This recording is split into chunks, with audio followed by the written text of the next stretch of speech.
waxaa la xaqiijiyay ilaa iyo dad ka badan 5 ruux inay ku geeriyoodeen kadib qarax ka dhacay isgooska siidka oo ah barta laga ilaaliyo iridka madaxtooyada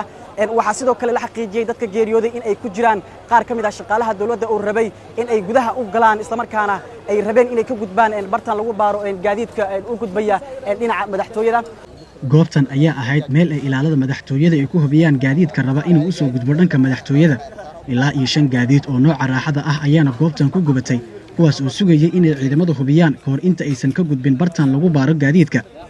qaraxan ayaa sidoo kale waxa uu saameeyay dad shacab ah oo marayay wadadan waxaana sidoo kale goobta ku gubtay ugu yaraan 2 gaadiid oo ah mooto bajaaj waxaa la xaqiijiyay ilaa ay dad ka badan inay ku dhaawacmeen 10 ruux sida ilaamaha ammaanku noo sheegeen qaraxan waxa uu noqonayaa kii ugu horreeyay ee dhaca sanadkan cusub ee 2020ka welina ma jirto mas'uuliyadda qaraxan cid si rasmi ah u sheegatay sidoo kale ilaamaha ammaanka ayaa u diiday gaadiidka gurmadka degdega ee Amin Ambulance in ay tirada rasmiga ah ay wax ka soo gaartay qaraxan ila wadaagto saxaafadda waxaa sidoo kale warbaahinta loo diiday in ay gudaha u galaan goobta uu qaraxa ka dhacay maxamed bulbul Universal TV Muqdisho